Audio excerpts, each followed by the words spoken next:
The Kennedy Assassination 50th anniversary, and I'm just taking a look at some of the artist photos here.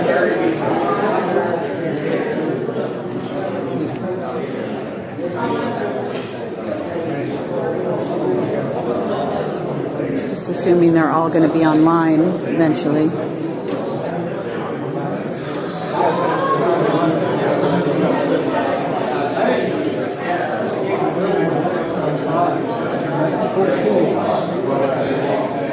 RCA. I do. I'll go get it. I would take RCA and take it out there because I'm getting. Hi, I'm Carrie Cassidy from Project Camelot, and I'm here at this 50th anniversary for the Kennedy Assassination, and we've been having a very fascinating discussion, listening to the various speakers, and we're here with James Fetzer.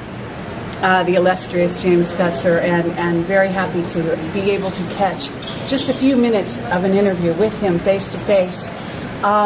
So, Jim, give yourself a brief introduction, just the briefest, and then we'll just launch into some questions. Sure. I'm a former Marine Corps officer and retired university professor who spent 35 years offering courses in logic, critical thinking, scientific reasoning, and became deeply involved in JFK and 9/11 research. Okay, excellent. And were you organizing this? Because you seem really instrumental in getting this off the ground. Yes, I was the program chairman. Ralph Sinkay, who is the founder of the Oswald Innocence Campaign, was handling the financial aspects while I was responsible for the program. Okay. Can you tell me, in terms of what you've heard today and what you know is going to be said the rest of the evening, and I know you're going to be speaking later on, could you tell me that, what you feel about what's being presented here? Well, I think there's a rather convincing case being presented that Lee Oswald was framed, where Buell Wesley Frazier was a key witness against him, and who has recently repudiated testimony he gave that incriminated Oswald in a crime he did not commit, and where we are focusing a lot on a very famous photograph taken by AP photographer James Ike Alchins, in which you can see a figure in the doorway whose identity has been long disputed, but where, thanks to the insight of Ralph Sinkay, who observed that if you look at the clothing, the build, the height, the weight, and the other features of the figure rather than the face, that you can actually sort out who it was. And indeed, the clothing, the build, the height, the weight, and all that is the same as that of Lee Oswald and the clothing he was wearing that day when he was arrested, and very unlike that of the alternative, either Billy Lovelady, who was actually wearing a short-sleeved, vertically striped red and white shirt, or another figure in the crowd who's got a red and black checkered shirt that's buttoned up to the neck and who must outweigh Doorman by 30 or more pounds. Okay. There also has been suggestion that obviously LBJ was involved, that the Bush Sr. certainly was involved. I think some very good cases being made for both of those individuals being heavily, let's say, implicated in the power trail that leads to the event. Whether they were actually, as we hear, Bush Sr. appears to have been on the scene, although, and I guess LBJ himself was to some degree considered something of a mastermind, at least by one of the researchers here. However, as you and I know, there is a power that goes on behind the power, and that's kind of what's also been coming out. Are you feeling that they're getting to the root of the question? Oh, no doubt about it. That's why in my introductory remarks I drew a distinction between the sponsors of the event, the powerful special interests behind the scenes who wanted the policies of JFK replaced by those of Lyndon Johnson, the facilitators, where LBJ himself and J. Edgar Hoover were crucial, Lyndon in bringing about the conspiracy and the assassination, Hoover, in using the FBI to cover it up. And then the mechanics on the ground, where George Herbert Walker Bush appears to be among their supervisors. Okay. But it does come back to the doorstep of the CIA time and time again, from what I understand. And would you agree with that? Oh, there's no doubt the CIA was the major presence throughout all of this, where Noel Twyman, in his wonderful book Bloody Treason, observed that the perfect conspiracy would involve CIA bringing in the Secret Service, and then through his associations with the CIA and with the Joint Chiefs, bringing them together, where the CIA was already working with the Mafia and the anti-Castro Cubans in efforts to get rid of Castro, and that all came together in Dealey Plaza, where each of those groups, Kerry, actually had a shooter representing their interests. Exactly. Okay.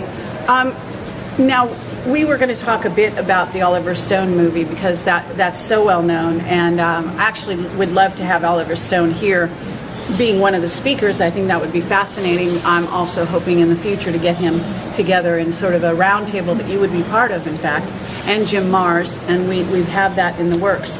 So what would you say about Oliver Stone and some of the theories placed in there? I don't think he actually nails what happened exactly, but he hints at a lot of things.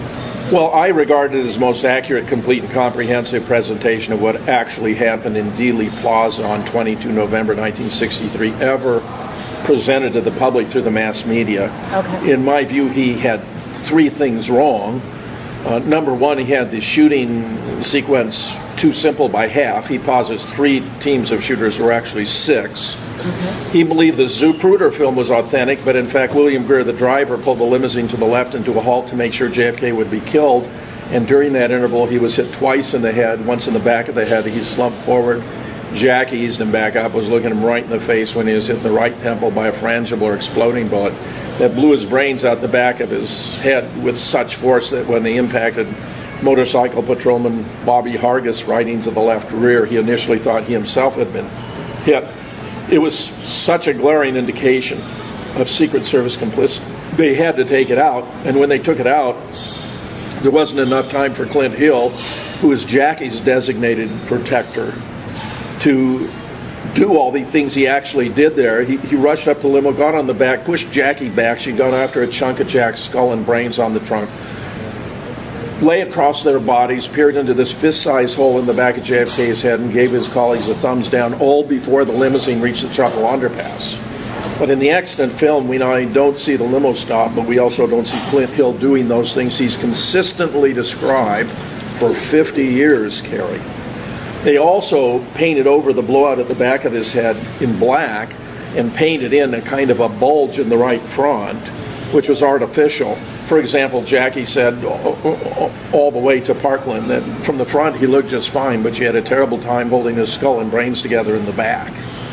And therefore, when I discovered a late frame for 374 where you can actually see the blowout, we had proof. I mean, the film is not even internally consistent because they painted it out in early frames, but I found a later frame where you can actually see it and appreciate the difference. And then in the third place, he was, Oliver still believed that the man in the doorway was Billy Lovelady, when we've shown not only that it appears to be Lee Oswald, but that it cannot be Billy Lovelady or this other figure to whom I refer as Gorilla Man, who actually doesn't look anything like Billy, but who's claimed to have been him too. Okay. So what would you say in terms of Oliver Stone? I mean, would you encourage him to make another film, for example, on the same subject? I mean, to go deeper or not? Well, filmmakers, as a rule, a great director like Oliver Stone is going to give it his best shot, and then he's going to move on to other projects, as he did in the case of Nixon, for example. I mean, there are other approaches he could take. If he did a study of George Herbert Walker Bush, that might get into some very deep water, because Bush, although ostensibly not involved with the CIA, actually appears to have overseen the Bay of Pigs invasion. 2 of the ships were rechristened, one Barbara, one Houston. The whole operation was codenamed Zapata. That was the name of the family oil drilling business. I believe if it had been a success, that his company would have had the concession to drill all over the Caribbean basin. And then, of course, we have this photograph that I was stunned to discover in Jesse Curry, the former chief of police for Dallas, JFK assassination file, which he published in a paperback edition, sold only in 7-Eleven stores when he became their head of security. And when I found this image, this photograph showing Bush standing in front of the book depository, I was quite stunned and realized it was something very significant. Plus, in addition, we have a photograph of the so-called three tramps who are being escorted through Dealey Plaza, whom I'm convinced were the backup patsies if Lee Oswald hadn't worked out. And there's a civilian walking past them, oddly enough, who has been identified by Marine Corps General Victor Krulak and by L. Fletcher Prouty, who is a liaison between the CIA, the White House, and the Pentagon for covert ops, as having been General Edward Lansdale, who was responsible for assassinations all over the world. And a third photograph where Lansdale is waiting to speak to Bush. I'm convinced that Lansdale was the key coordinator of the actual shooters where they were positioned in the sequence in which they took their shots, and that Bush was actually supervising the most important of those shooters, which was in the Dow text, where an anti-Castro Cuban using an unsilenced Mannlicher Carcano fired 3 shots with 2 misses because it's a very unreliable weapon, but 1 hit, namely that hit the back of JFK's head during the limo stop, where the fact that those were the only shots taken with an unsilenced weapon create the acoustical impression in Dealey Plaza of 3 shots having been taken, because the spectators, for the most part, didn't realize other shots were being taken with weapons that were silenced. Okay. And that helps them support the one lone gunman theory, right? Oh, by creating the acoustical impression of 3 shots, yes. But Oswald, in fact, wasn't even in the 6th floor. He was actually in the doorway and therefore wasn't even a shooter.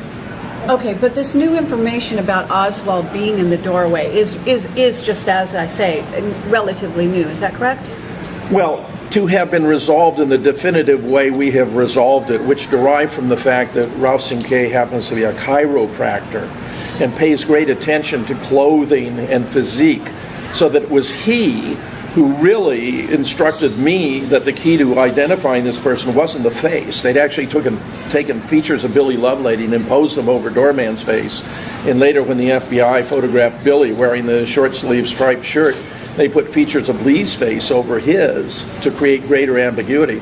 But rather the clothing, the build, the height, and he was exactly right. It was a brilliant insight. So being sort of a specialist on posture, for example. Right. Posture, build, the way clothing fits. People come to him all the time because they want to look better in their clothes. So he had the right eye. He brought a fresh pair of eyes with the right background to see a problem the way no one had seen it before and to enable us to resolve it. I suggest decisively, because really, once you understand the evidence, there's no reasonable alternative explanation, which means that we've actually established it beyond a reasonable doubt. Absolutely. Okay, you're going to be speaking in just a few minutes, I believe, or an hour or so.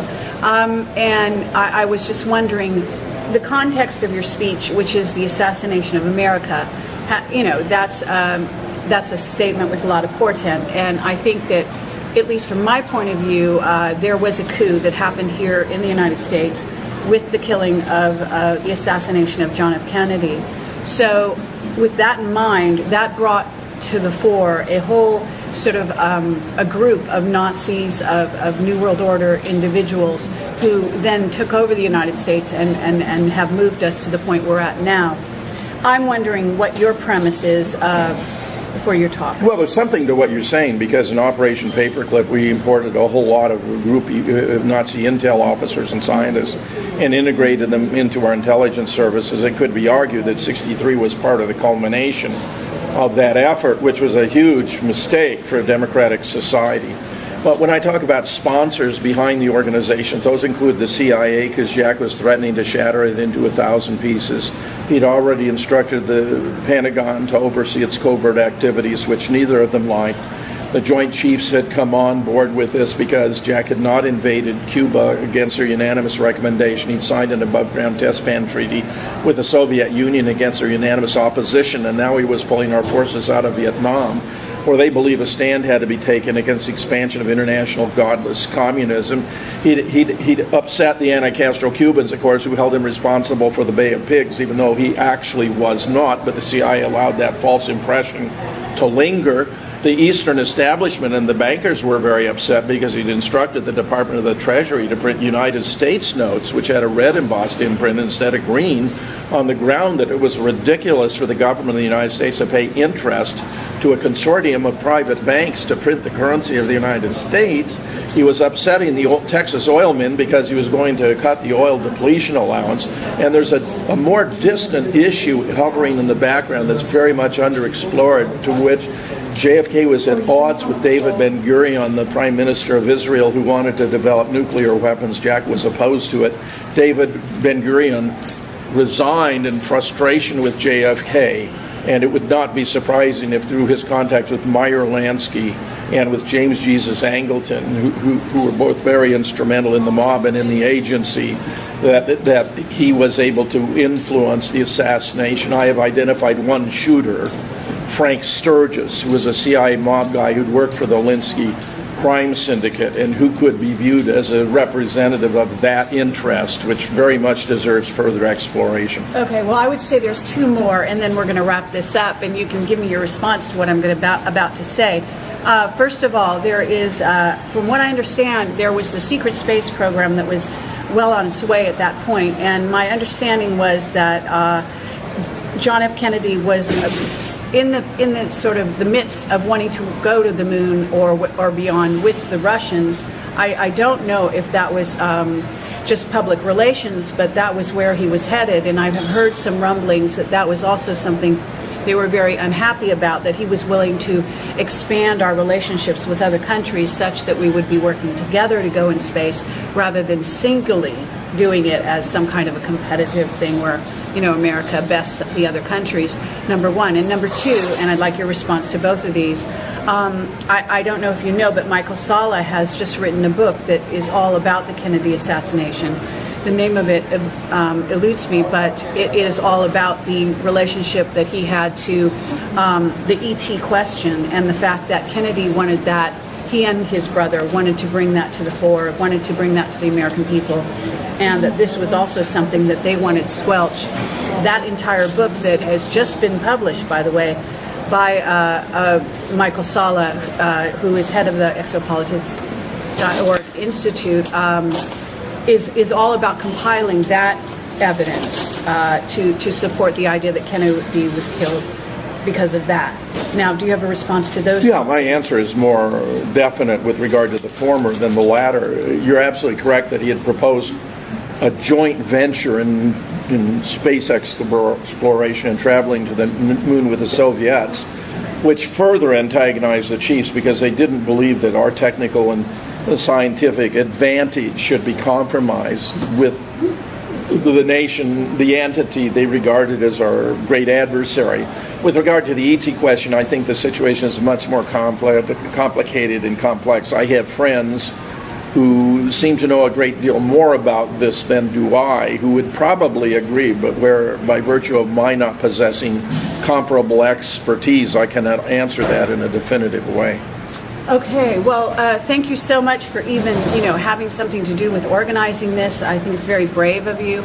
I think it's still a very important question, one that we need to know. We need to know what happened in our history, how we got to this place, and this is all part of it. Any last words that you'd like to say? Well, yes, Carrie, we had a whole succession of presidents who would never have occupied that office but for the death of JFK, including Lyndon Johnson, Richard Nixon, Gerald Ford, George Herbert Walker Bush, and of course eventually his son W., who never would have been taken seriously for that role, had his father not served. I believe that the conservatives in this country were further alarmed that there might be a Kennedy dynasty, that JFK might serve 2 terms and then Bobby 2 and Teddy 2 more.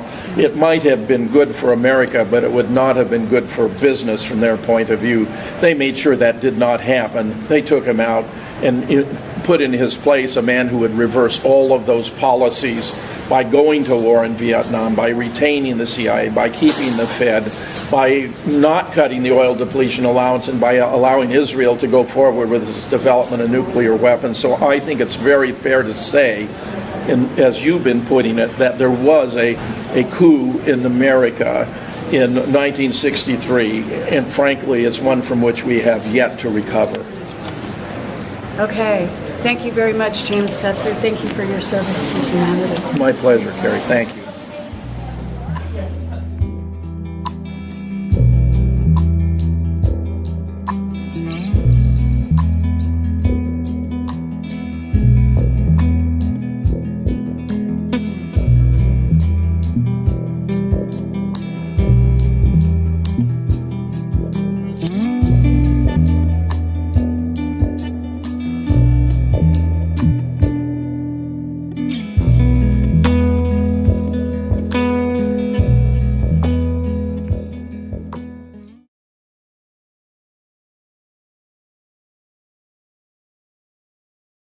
Assassination 50th anniversary, and I'm just taking a look at some of the artist photos here.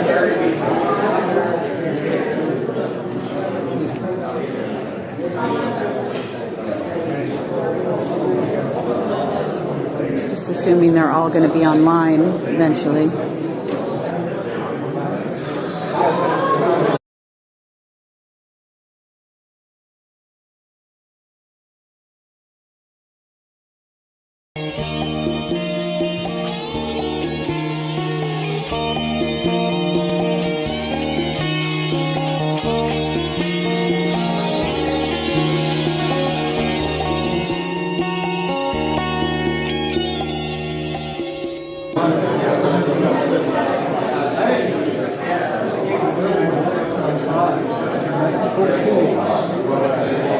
You have RCA. I do. I'll go get it. I would take RCA and keep out there because I'm getting. Hi, I'm Carrie Cassidy from Project Camelot, and I'm here at this 50th anniversary for the Kennedy Assassination, and we've been having a very fascinating discussion, listening to the various speakers, and we're here with James Fetzer, the illustrious James Fetzer, and very happy to be able to catch just a few minutes of an interview with him face to face. So, Jim, give yourself a brief introduction, just the briefest, and then Sure. we'll just launch into some questions. Sure. I'm a former Marine Corps officer.